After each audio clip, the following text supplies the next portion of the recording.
So hopefully this all goes well. Pig.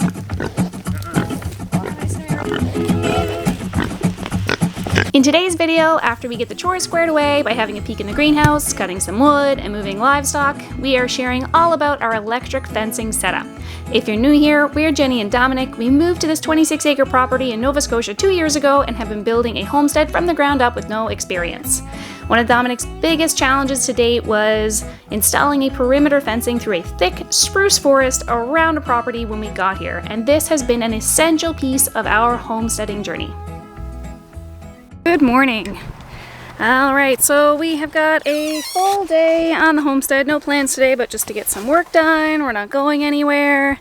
And we're gonna move the pigs today, cut some wood, that type of stuff. So I thought that I'd start by showing how the tomatoes are coming. Gotta look at our tomatoes.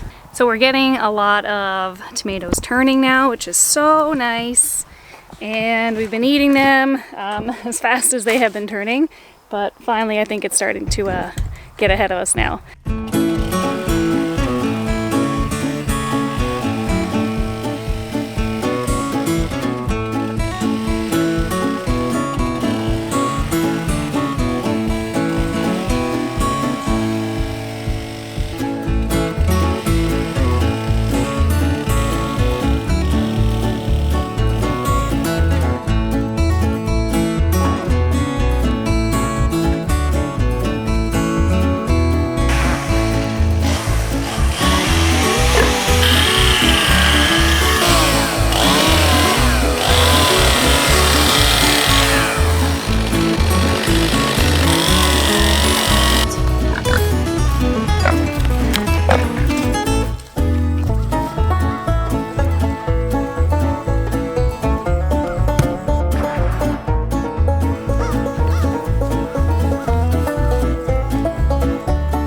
We're out in the backwoods this morning. The pigs are up there. They're ready to move down into this section here. Let me show you. So we've got a line from here to the fence.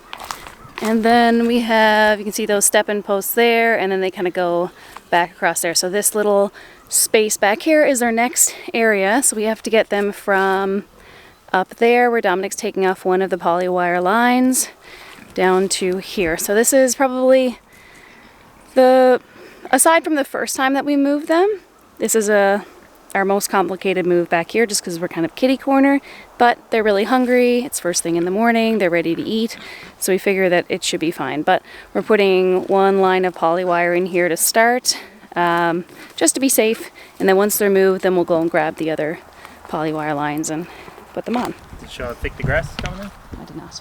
That's probably the most successful patch we've ever seeded. So this was the first section that they were in, and then this section here behind me where you can see it's all getting kind of green. Dominic just seeded this last week, and we have a really good germination rate. It's all starting to come in there really, really well, which is excellent. That's exactly what we want to have happen, and that's what we want this to look like when the pigs are done with it.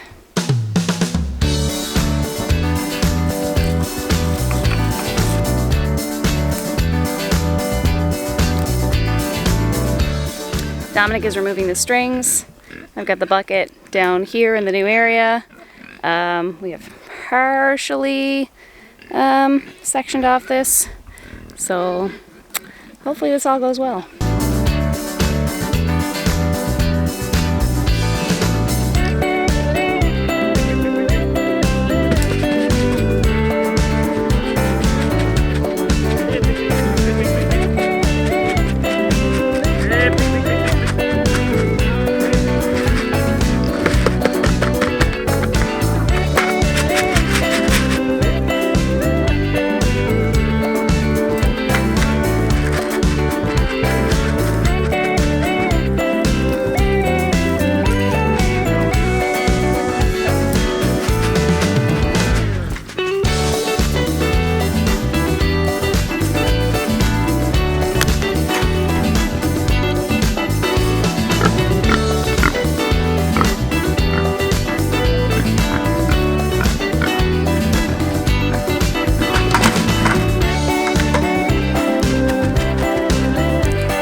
That last pig doesn't really want to move. She's actually the best trained. She doesn't want to go beyond like the barrier of where the electric wire is. So it's a little harder to move her, but she doesn't seem to have any problems of getting out, which is great. So they're in here, thankfully distracted by all of the food on the ground, and they have lots of things, new things to root up. And Dominic is just going to quickly do the rest of the poly wire and turn the fence back on. And then that's a wrap.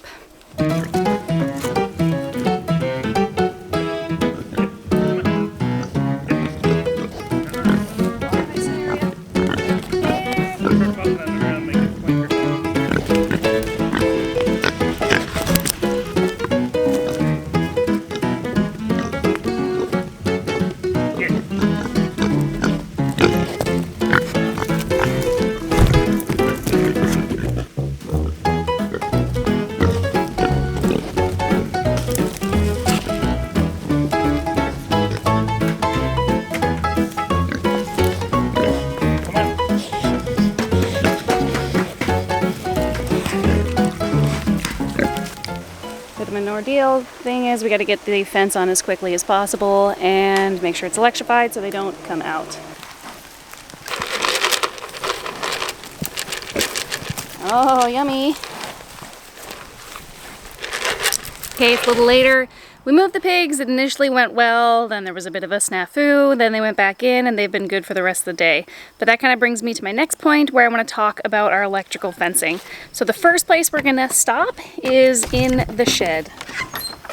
This is the Gallagher M1100 Enegerizer. This is plugged into the wall down there, and this is what sends the energy into our electric fence and electrifies it.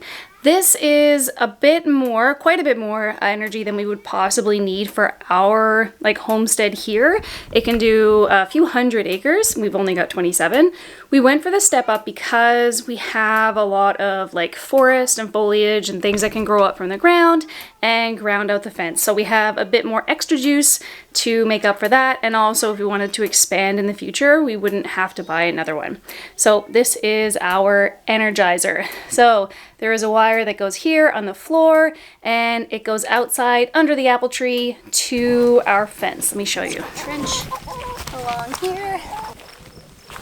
So I'm here at our gate where our electric perimeter fencing starts, and the wire from the shed goes underground to here, and we have got 3 grounding rods pounded into the ground down here. I think they're about 6 feet tall each, and so Dominic has put them into the ground and the wire is hooked up to those 3 grounding rods, and from there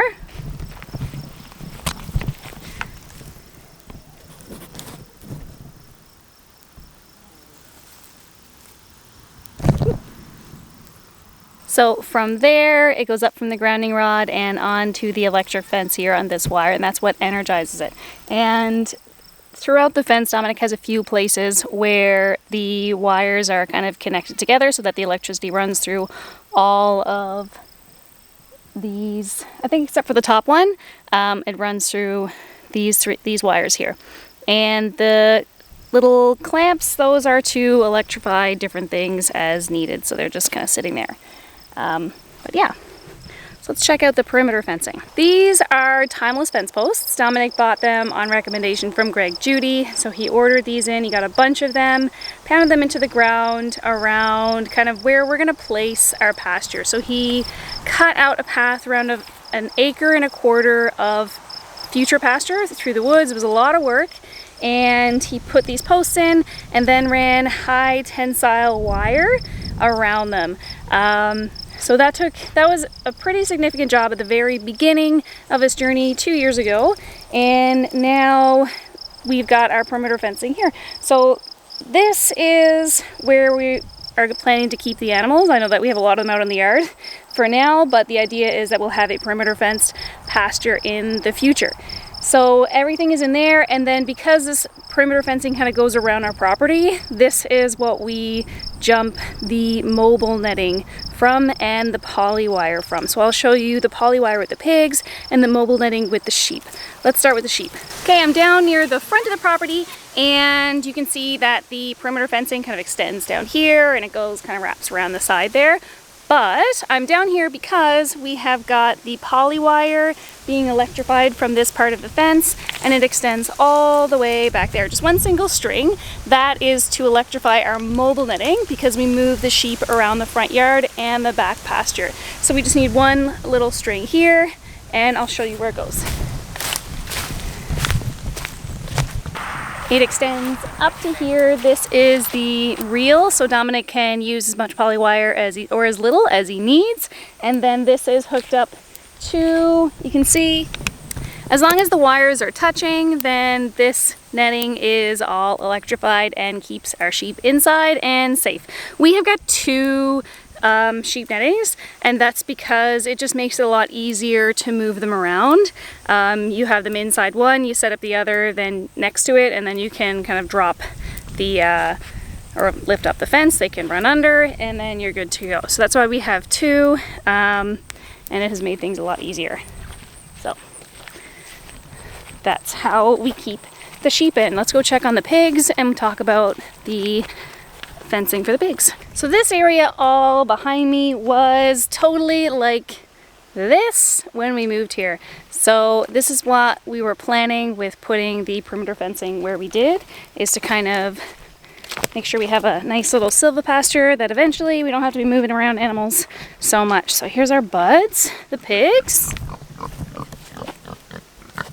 So our setup for the pigs is we're inside the perimeter fenced area and we're moving the pigs around with this kind of 3 poly wire system. Last year we just used 2 poly wire. This year 2 poly wire has proven to not be enough, so we've been using 3 and with various levels of success. Just to show you how it works, we have got these tread-in step-in posts. They've got a bunch of little hooks on them that you can put the poly wire on, a few different types of poly wire, and then they have the tread-in, step-in kind of spike there so you can move them around, and we put those around where we want the poly wire to be, and then wrap the poly wire around it, and then hook the poly wire up to the fence just like we did with the sheep. So that is it for our entire fencing setup. We have got an M1100 Gallagher Enegerizer, we have got a couple spools of high tensile wire, the timeless fence posts, the double tread-in step-in posts, the spools of poly wire, the actual reels and handles for the poly wire, and the 2 mobile sheep nets. That is our entire kind of kit setup for the fencing on our homestead. So if you were interested, that's it. So if you have any questions about the fencing, leave a comment down below, and I'll also leave a link for fencefast.ca, which is where we got our Enegerizer, our poly wire, our reels, mobile netting, and those types of things. A business based out of BC. They're really great. If you wanted to check them out, I'll link that there. And have an excellent and wonderful week. Thank you for watching. Okay, take care. Bye-bye.